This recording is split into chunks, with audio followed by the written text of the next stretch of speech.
চট্টগ্রাম নগরের বলুয়ার দিঘির পাড়ে বসতঘরে আগুন লেগে এক নারী সহ দুজনের মৃত্যু হয়েছে।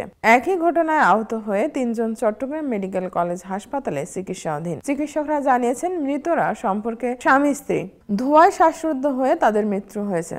সোমবার 10 ফেব্রুয়ারি সকাল 6:45টার দিকে বলুয়ার দিঘির পশ্চিম পাড়ে জাফর সওদাগরের কলোনিতে এই আগুন লাগার ঘটনা ঘটে। মৃত ব্যক্তিরা হলেন মোহাম্মদ ইলিয়াস ও পারভিন আক্তার। আহত ব্যক্তিরা হলেন মোহাম্মদ ফয়সাল, মোহাম্মদ সোহান ও শাহিনা আক্তার। ফায়ার সার্ভিস ও হাসপাতাল সূত্রে জানা যায়, আগুন নেভানোর পর 5 জনকে আহত অবস্থায় চমেক হাসপাতালে নিয়ে যাওয়া হয়। সেখানে চিকিৎসকরা 2 জনকে মৃত ঘোষণা করেন।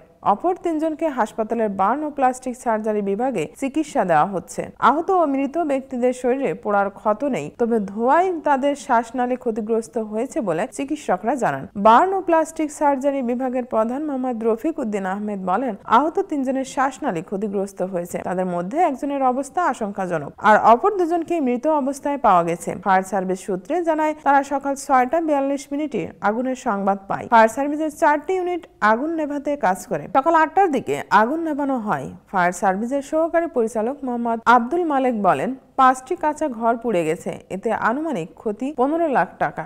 ওই ঘরগুলো থেকে আহত অবস্থায় 5 জনকে বের করে আনা হয়। তাদের মধ্যে ধোঁয়ায় দম বন্ধ হয়ে 2 জন মারা যান।